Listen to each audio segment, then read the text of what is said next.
ఓం నమో భగవతే వాసుదేవాయ. అందరికీ నమస్కారం. ఈరోజు మనం భగవద్గీతలోని విశ్వరూప దర్శనం అని పిలువబడే 11వ అధ్యాయాన్ని మొదలు పెట్టబోతున్నాం. ఈ అధ్యాయంలో 55 శ్లోకాలున్నాయి.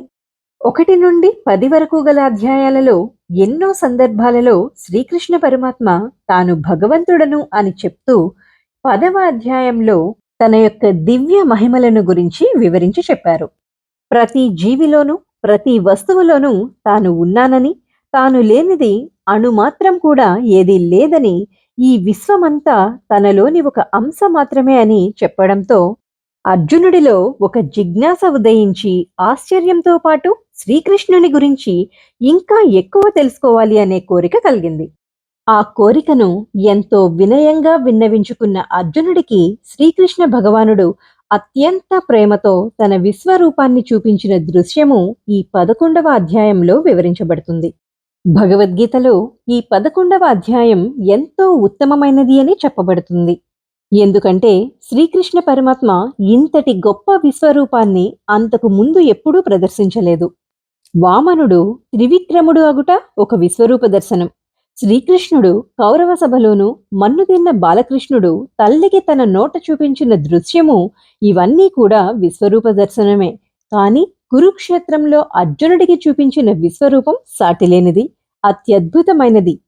ఈ రూపాన్ని ప్రత్యక్షంగా దర్శించిన అర్జునుడికి మరియు కురుక్షేత్రంలో జరుగుతున్నదంతా తన దివ్య దృష్టితో చూస్తూ ధృతరాష్ట్రునికి వివరిస్తున్న సంజయుడికి కూడా కలిగిన సంతోషం, ఆశ్చర్యం, భయం, అద్భుతమైన భావన, గౌరవం, భక్తి, ఆనంద అతిశయాలు అన్నీ కన్నుల ఎదుట ప్రత్యక్షమైనట్లు ఈ భాగవతాన్ని రచించిన వేదవ్యాసుడు తన కవితా నైపుణ్యాన్ని చాలా చక్కగా ఈ అధ్యాయంలో ప్రదర్శించారు.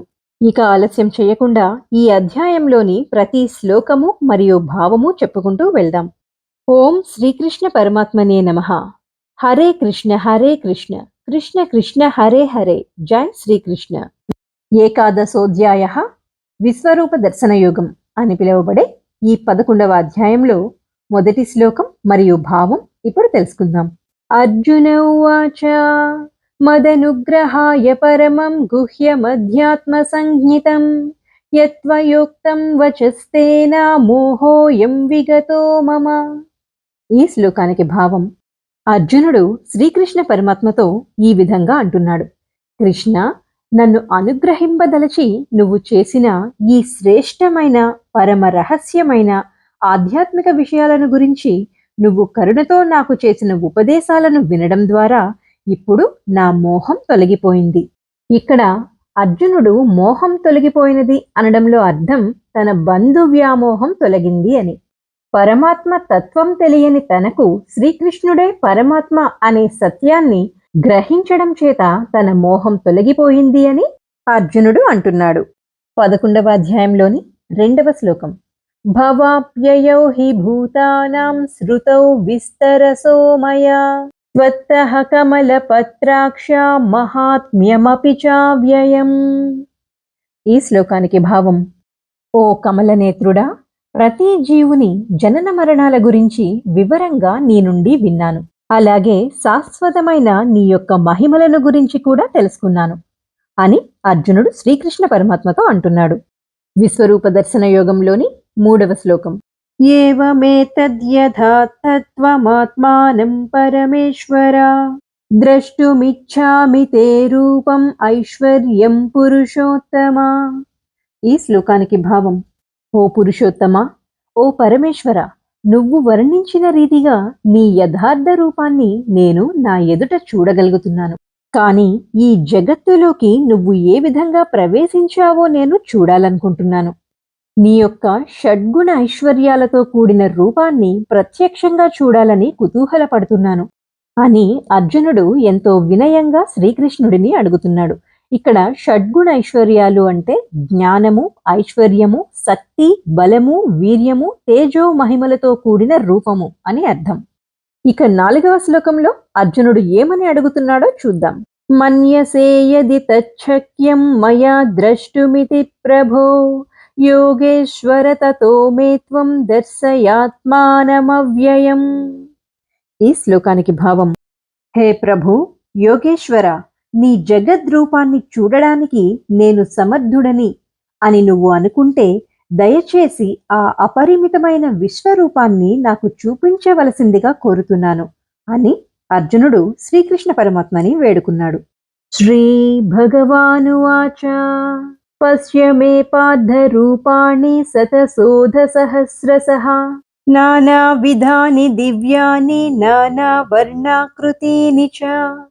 ఈ శ్లోకానికి భావం: అర్జునుడి ప్రార్థనలు విన్న తర్వాత శ్రీకృష్ణ భగవానుడు ఇలా అంటున్నారు: ఓ అర్జున, వృధా కుమార, లక్షలాదిగా ఉన్నట్టి నానా రకాల దివ్యమైన పలు రంగులతో కూడిన రూపాలు అని పిలువబడే నా విభూతులను ఇప్పుడు చూడు అని చెప్తూ శ్రీకృష్ణ పరమాత్మ 6వ శ్లోకంలో ఈ విధంగా చెప్తున్నారు: పశ్యాదిత్యాన్ వసూన్ రుద్రాన్ అశ్వినౌ మరుతస్థతా బహూన్యదృష్ట పూర్వాణి పశ్యాశ్చర్యాణి భారత.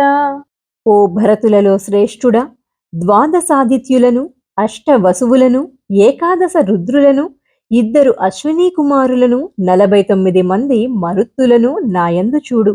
ఇంకను మునుపెన్నడూ చూసి ఉండని అనేకములైన అపూర్వమైన ఆశ్చర్యకరమైన రూపాలను నాయందు చూడు అంటూ శ్రీకృష్ణ పరమాత్మ చెప్తున్నారు. ఇప్పుడు 7వ శ్లోకం మరియు భావం తెలుసుకుందాం. ఇహైకస్తం జగత్కృత్స్నం పశ్యాద్య సచరాచరం మమ దేహే గుడాకేశ యచ్చా నద్రష్టమిచ్చసి. ఓ అర్జున, ఈ సమస్త జగత్తు అంతటినీ ఇప్పుడు నువ్వు నా దేహంలో చూడగలవు. నువ్వు ఏం చూడాలనుకున్నా నా దేహంలో తక్షణమే చూడు. ఇప్పుడు నువ్వు చూడగోరేది ఏదైనా, భవిష్యత్తులో నువ్వు చూడాలనుకునేది ఏదైనా ఈ విశ్వరూపం నీకు చూపిస్తుంది. కదిలేవి, కదలనివి సమస్తము పూర్తిగా ఇక్కడ ఒకే చోట ఉన్నాయి అంటూ శ్రీకృష్ణుల వారు తన విశ్వరూపాన్ని చూపిస్తూ అర్జునుడితో అంటున్నారు. 11వ అధ్యాయంలోని 8వ శ్లోకం. నతు మాం సఖ్యసే ద్రష్టుం అనేనైవ స్వచక్షుషా దివ్యం దదామి తే చక్షుః పశ్య మే యోగమైశ్వరం. ఈ శ్లోకానికి భావం: శ్రీకృష్ణుడు అర్జునుడికి విశ్వరూపం చూపించినా కూడా అతనికి ఆ రూపం కనిపించట్లేదు. ఎందుకంటే అర్జునుడు సాధారణ దృష్టితోనే చూస్తున్నాడు కనుక. అందుకే శ్రీకృష్ణ భగవానుడు ఇలా అంటున్నారు: అర్జున, నా యొక్క విశ్వరూపాన్ని నీ ప్రస్తుత నేత్రాలతో చూడలేవు. అందుకే నీకు దివ్య దృష్టిని ప్రసాదిస్తున్నాను. నా యొక్క మహాద్భుత వైభవాన్ని దర్శించు అని శ్రీకృష్ణ పరమాత్మ చెప్తున్నారు. సంజయ ఉవాచ ఏవముక్త్వా తతో రాజన్ మహాయోగేశ్వరో హరిః దర్శయామాస పార్థాయ పరమం రూపమైశ్వరం. మనం భగవద్గీత మొదలు పెట్టినప్పుడే చెప్పుకున్నాం కదా, ధృతరాష్ట్రునికి కళ్ళు కనబడవు గనుక కురుక్షేత్రంలో ఏం జరుగుతుందో తనకు తెలియజేయమని తన శిష్యులలో ఒకరైన సంజయుడిని అడుగుతాడు. ఈ భగవద్గీత మొత్తం అర్జునుడికి శ్రీకృష్ణుడు వివరిస్తూ ఉంటే దాన్ని ఉన్నది ఉన్నట్లుగా సంజయుడు ధృతరాష్ట్రునికి వివరిస్తున్నాడు. కనుక ఇప్పుడు అర్జునుడితో పాటు భగవద్గీతను ధృతరాష్ట్రునికి వివరిస్తున్న సంజయుడు కూడా ఆ పరమ దివ్య రూపాన్ని దర్శిస్తున్నాడు. ఈ సంజయుడికి తన గురువైన వేదవ్యాసుడు దివ్య దృష్టిని ప్రసాదించాడు. కాబట్టి ఆ శ్రీకృష్ణుని విశ్వరూపాన్ని సంజయుడు స్పష్టంగా చూడగలుగుతున్నాడు. ఇక ఈ 9వ శ్లోకంలో సంజయుడు ఈ విధంగా అంటున్నాడు: ఓ రాజా, మహాయోగేశ్వరుడైన శ్రీహరి తన పరమ దివ్య స్వరూపాన్ని అర్జునుడికి చూపెను అంటూ సంజయుడు ధృతరాష్ట్రునితో చెప్తున్నాడు.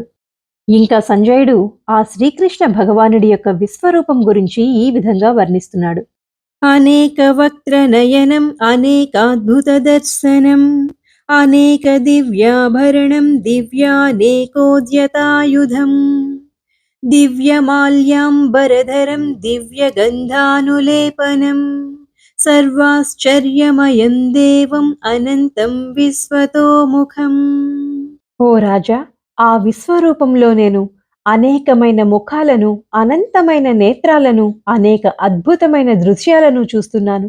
అనేకమైన దివ్య ఆభరణాలను ధరించి, దివ్య మాలలను, దివ్య వస్త్రములను, దివ్య సుగంధ లేపనాలను చేపట్టి, ఎత్తబడిన అనేకమైన దివ్య ఆయుధములను ధరించి ఉన్న అత్యంత ఆశ్చర్యమును కలిగించే విశ్వమంతటా వ్యాపించి ఉన్న ఆ దేవదేవుని రూపాన్ని నేను చూస్తున్నాను అని చెప్తూ సంజయుడు 12, 13, 14వ శ్లోకాలలో ఆ శ్రీకృష్ణుని యొక్క దివ్య విశ్వరూపాన్ని ఇంకా అద్భుతంగా వివరిస్తున్నాడు.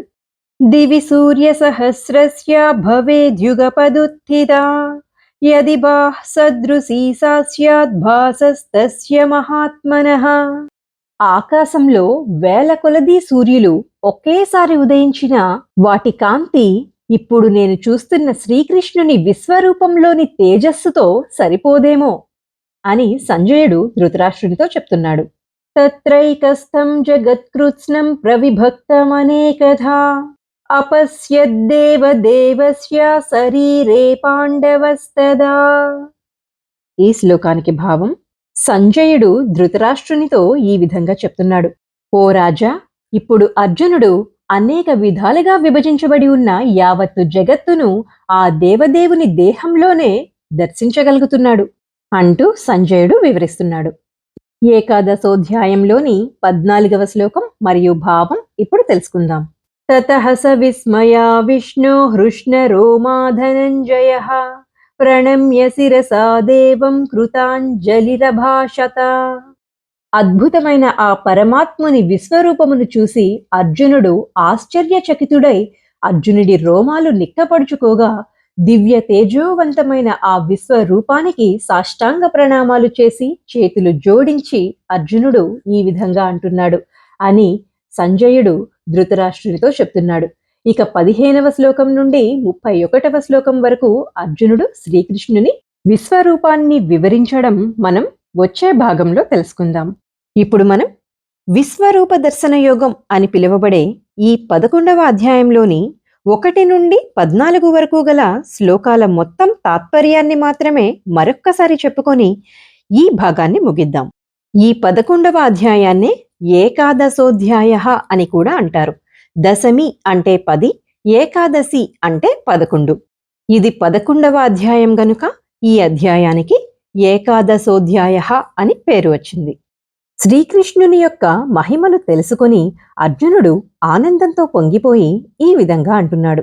ఓ తామర వంటి నేత్రములు కలవాడా, నా మీద దయ ఉంచి నీ పరమరహస్యమైన ఆధ్యాత్మిక జ్ఞానం మరియు నిత్య శాశ్వతమైన నీ మహిమలు నీవు నాకు వినిపించిన తర్వాత నా మోహం పూర్తిగా తొలగిపోయింది.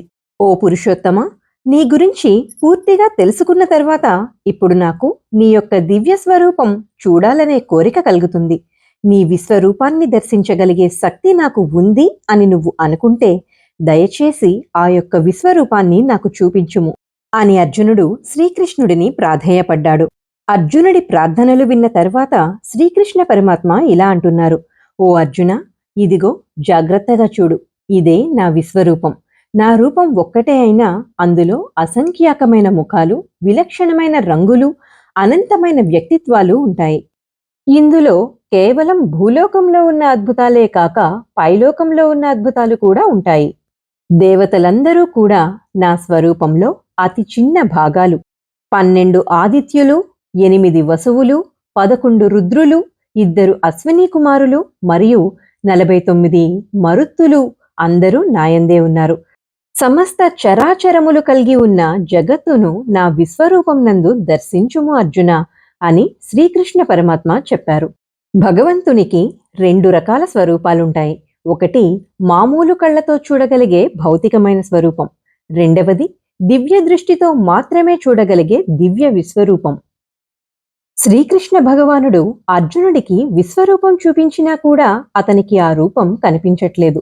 ఎందుకంటే అర్జునుడు సాధారణ దృష్టితోనే చూస్తున్నాడు కనుక. అప్పుడు శ్రీకృష్ణ పరమాత్మ ఇలా అంటున్నారు. అర్జున, నా యొక్క విశ్వరూపమును నీ ప్రాకృతిక కళ్ళతో చూడలేవు కాబట్టి నీకు దివ్య దృష్టిని ప్రసాదిస్తున్నాను. నా యొక్క మహాద్భుత వైభవాన్ని దర్శించు అని చెప్తున్నారు. ఆ శ్రీకృష్ణుడి యొక్క మనోహరమైన పరమ దివ్య రూపాన్ని అర్జునుడితో పాటు భగవద్గీతని ధృతరాష్ట్రునికి వివరిస్తున్న సంజయుడు కూడా దర్శిస్తున్నాడు. సంజయుడు తన గురువైన వేదవ్యాసుడి ద్వారా దివ్య దృష్టిని సంపాదించాడు కాబట్టి సంజయుడు స్పష్టంగా చూడగలుగుతున్నాడు ఆ శ్రీకృష్ణ పరమాత్మ యొక్క దివ్య స్వరూపాన్ని.